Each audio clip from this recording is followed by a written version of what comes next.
बोलो सतगुरुदेव की जय हो।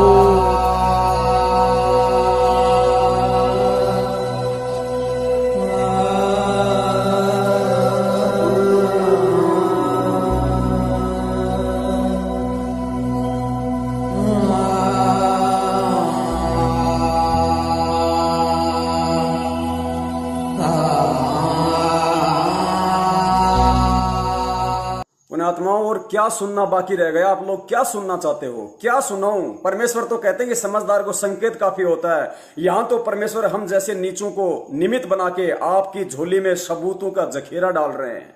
और अगर फिर भी किसी की आंखें नहीं खुली, फिर भी यदि इन गधों की कोई गुलामी करना चाहता है, इन गुंडों की कोई गुलामी करना चाहता है, इनको पैसा ज्योति से इनको अय्यासी करने का मौका देना चाहता है, तो भाई शौक से करो। फिर कल को ये गधा बनेगा पाकिस्तान में और तुम इसके पेट से जन्म लेके बाहर निकलोगे। भक्ति का विधान है जो दास ने आपको बता दिया, जैसा गुरुदेव ने बताया।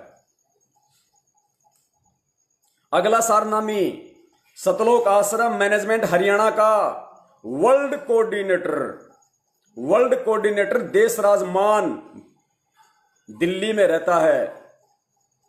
और यही है वो देशराज जो जयपुर में मुजदास की पिटाई करने के लिए 2 गाड़ियां गुंडों की भर के लेके आया था, हॉकी और रोड के साथ।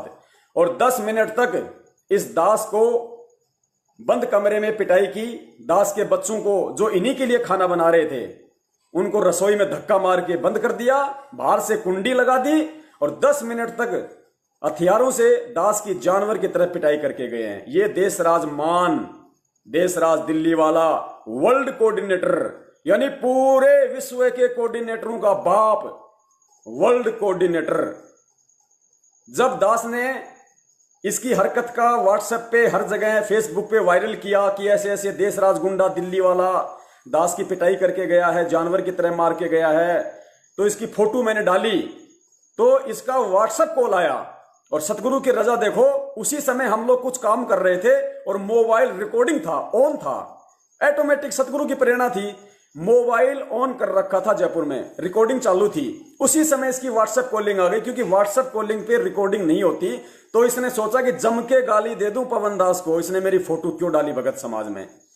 तो इस ऑडियो में कह रहा है, गालियां निकाल रहा है और फिर कह रहा है कि तेरी बेटी को कोठे पे बैठा दूंगा। गालियां निकाल के कह रहा है, अगर मेरी फोटो तूने क्यों डाली, और तेरे मुंह में मुतूंगा, तेरी बेटी को कोठे पे बैठा दूंगा।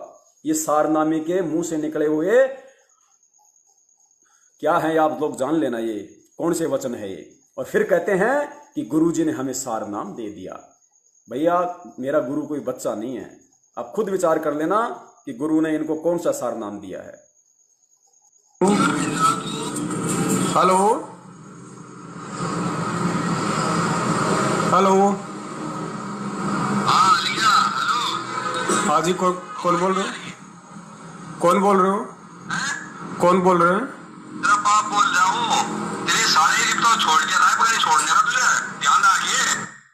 तेरा बाप बोल रहा हूँ, मेरे साले तन ईब के तो छोड़ दिया, पर ईब के नहीं छोड़ने का। तेरा मुंह में मुतूंगा, तेरी छोरी ने कोठे पे बैठा दूंगा। सारनामी के वचन है भाई। कौन बोल रहे हो? कौन बोल रहे हैं? तेरा बाप बोल रहा हूँ। तेरे सारे रिप तो छोड़ के रहा है, पर नहीं छोड़ने का तुझे, ध्यान रखिए। कब तेरे दिमाग में क्रस बहनी हो। कौन बोल रहे हो बड़े भैया?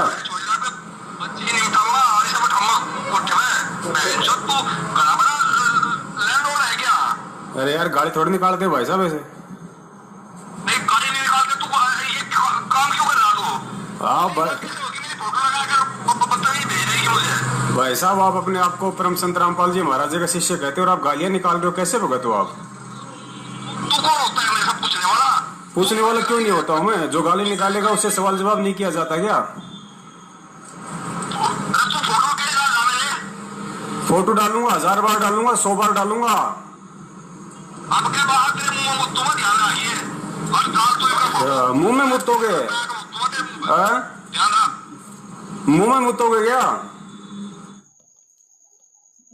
वर्ल्ड कोऑर्डिनेटर यानी सभी कोऑर्डिनेटरों का बाप। सोचो उसको कितना ज्ञान होगा, उसने तो ज्ञान का घोटा पी रखा होगा पुण्यात्माओं। सार नाम के लायक तो यही हुआ होगा पूरी संगत में आज तक, क्योंकि वर्ल्ड कोऑर्डिनेटर ऐसे थोड़ी बनाते हैं गुरुजी किसी को। कौन से गुरुजी? महेंद्र गुरुजी। उसी को बनाएगा जो उसके जैसा होगा। आगे चलिए, दूसरे स्टेट कोऑर्डिनेटर, एक देश राज्य की और बात है हमारे पास में।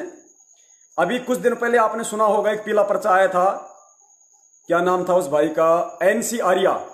एनसी आर्या के लिए एक पीला पर्चा आया था कि गुरुजी ने इसको गुरुद्रोही घोषित कर दिया, गुरुद्रोहियों से मिल गया है, इसका ऐसा होगा, इसका वैसा होगा है। तो एनसी आर्या जी हमारे पास आ गए। हमारे पास आने का मतलब उसने दास को फोन किया और सारी व्यथा बताई। दास ने कहा भाई कोई बात नहीं भगत जी, अगर उधर से निकल गए तो परमात्मा ने बहुत बड़ी दया करी है, वापस अपनी भक्ति करो, सत्य का मार्ग पकड़ो, कोई बात नहीं। तो उस एनसी आर्या जी ने मुझे सच्चाई बताई, उसकी रिकॉर्डिंग है दास के पास में, आप एनसी आर्या जी से भी पूछ सकते हैं। उसने कहा था कि आप किसी को बताना मत। मैंने कहा नहीं बताऊंगा, लेकिन मुझे ये थोड़ी पता था कि ये वापस मैनेजमेंट से मिल जाएगा। अगर हमारे साथ में रहता तो हम नहीं बताते। अब भैया काले कारनामे हैं तो उजागर करने पड़ेंगे। तो इसने कहा कि ये जो देश राज है दिल्ली वाला, और ये मैनेजमेंट के जो ये बसंत सैनी है, महेंद्र है, इन सबको पता है पवन दास सन 2017 में तेरे को फंसाने के लिए इस देश राज मान ने कर्नाटक की एक बहन को 1 लाख रुपया दिया था कि पवन दास को किसी होटल में बुला के फंसा। और फिर इसने मुझे कहा कि एंड टाइम पे आपने उस बहन से बात करने से मना कर दिया, उसको कहा कि बहन मैं कहीं नहीं आ रहा। इसने कहा कि ये मैसेज मुख्य लोगों के पास में गया था। पुण्यात्माओं, दास को तो मालूम भी नहीं कि किस बहन का फोन आया था और कहां बुलाया था और कब दास ने मना किया। इस दास के पीछे से परमात्मा ही सारा खेल खेल गया। परमेश्वर ने ही दास को बताया, परमेश्वर ने ही दास को बचाया। मैं सौगंध खाता हूं अपने गुरुदेव की, मुझे नहीं पता किस बहन का फोन आया था 2017 में, मुझे होटल में बुलाया होगा। आज ये एनसी आर्या बता रहा है कि तेरे को फंसाने के लिए पवन दास, इन लोगों ने 1 लाख रुपए में एक बहन को हायर किया किराए पे कि उसको होटल में बुला, उसका वीडियो बना।